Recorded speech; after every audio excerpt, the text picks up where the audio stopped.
Hello. അപ്പോൾ രാവിലെ തന്നെ ദോശയും ചായയും നമ്മുടെ വീട്ടിലുണ്ടായ കൈപ്പോണ്ടുള്ള സാലഡൊക്കെ വെച്ച് ബ്രേക്ക്ഫാസ്റ്റൊക്കെ കഴിച്ച് ഞാൻ നേരെ ഇൻറ്റേൺഷിപ്പിന് ഇറങ്ങി.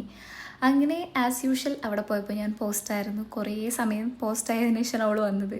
അങ്ങനെ ഓള് വന്ന് കുറച്ച് നേരം ഞങ്ങളവിടെ ഇരുന്ന് വർക്കൊക്കെ ചെയ്ത് അവിടെ ഞങ്ങൾക്ക് 2 പഴമൊക്കെ കിട്ടിയിട്ടുണ്ടായിരുന്നു കേട്ടോ. അങ്ങനെ എൻ്റെ പഴം കൂടെ വാങ്ങിച്ചിട്ട് പോണ പോക്കാണ് ഗൈസാ കാണുന്നത് നിങ്ങൾ. അങ്ങനെ കുറച്ച് വർക്കെല്ലാം കഴിഞ്ഞ് ഞങ്ങൾ അവിടെ നിന്ന് ഇറങ്ങി. പിന്നെ ഇത് നമ്മുടെ യൂണിഫോമിൻ്റെ ഫിച്ചൊക്കെ എടുത്തതായിരുന്നു. ഇത് ഞാൻ പുതിയ യൂണിഫോം സ്റ്റിച്ച് ചെയ്തതാണ് കേട്ടോ. ഓള് പിന്നെ പഴയ തന്നെയാണ്. അങ്ങനെ അതൊക്കെ കഴിഞ്ഞ് നമ്മൾ നേരെ വീട്ടിലൊന്ന് കുറച്ച് നേരം പുസ്തകമൊക്കെ വായിച്ച് അങ്ങനെ ഉറങ്ങി എഴുന്നേറ്റ് ലഞ്ചൊക്കെ കഴിച്ച് അങ്ങനെ നമ്മൾ വൈകിട്ട് ഉമ്മാൻ്റെ വീട്ടിലേക്ക് പോകാൻ പ്ലാൻ ഇട്ടിട്ടുണ്ടായിരുന്നു. അങ്ങനെ പോണ വഴിക്ക് തല്ലുവിടുന്ന സീനാണ് നിങ്ങൾ കാണുന്നത് ഗൈസ്. ഇത് മറ്റാരുമല്ല, എൻ്റെ സഹോദരനാണ്.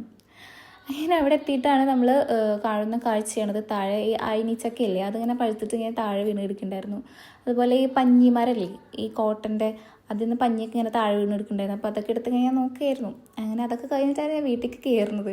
കയറിയപ്പോൾ അവിടെ ആരും ഉണ്ടായിരുന്നില്ല, അവരെല്ലാവരും കിച്ചണിലും കണ്ടായിരുന്നു. അങ്ങനെ ഞാൻ നേരെ വല്യപ്പച്ചൻ്റെ അടുത്ത് പോയി. അപ്പോഴാണ് ഉപ്പ എനിക്ക് ഈ പനൻ്റെ ശർക്കരയില്ലേ അത് തന്നിട്ടുണ്ടായിരുന്നു. ഉപ്പൻ്റെ അടുത്ത് എപ്പോൾ പോയാലും നമുക്ക് എന്തെങ്കിലും ഒരു മിഠായി, ഉപ്പാൻ്റെ കയ്യിൽ എപ്പോഴും മിഠായി സ്റ്റോക്ക് ഉണ്ടാവും.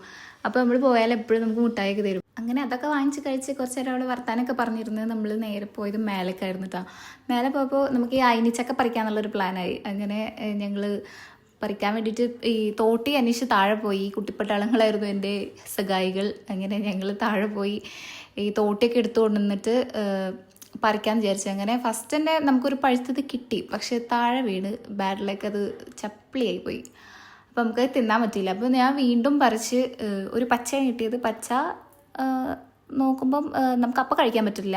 അപ്പോൾ നമ്മൾ അരിയിലൊക്കെ വെച്ചാൽ പഴുക്കുന്നാണ് പറയുന്നത്. അപ്പോൾ അങ്ങനെ ഞാൻ വെച്ചിട്ടുണ്ട്. പഴുത്താൻ നമുക്ക് നോക്കാം. അങ്ങനെ രാത്രിയായപ്പോൾ നമ്മളവിടുന്ന് ബിരിയാണിയൊക്കെ കഴിച്ച് കുറേ നേരം എല്ലാവരായിട്ട് കമ്പനി അടിച്ച് വർത്താനം പറഞ്ഞിരുന്ന് കുറേ നേരം രസമായിരുന്നു, വൈബായിരുന്നു. അങ്ങനെ എല്ലാവരായിട്ടും യാത്രയൊക്കെ പറഞ്ഞു തന്ന് നമ്മൾ നേരെ തിരിച്ച് വീട്ടിലേക്ക് തന്നെ വന്നു. അപ്പോൾ വീഡിയോ ഇഷ്ടപ്പെട്ടാൽ എല്ലാവരും ലൈക്ക് ചെയ്യുക, ഷെയർ ചെയ്യുക, സബ്സ്ക്രൈബ് ചെയ്യുക. ബൈ.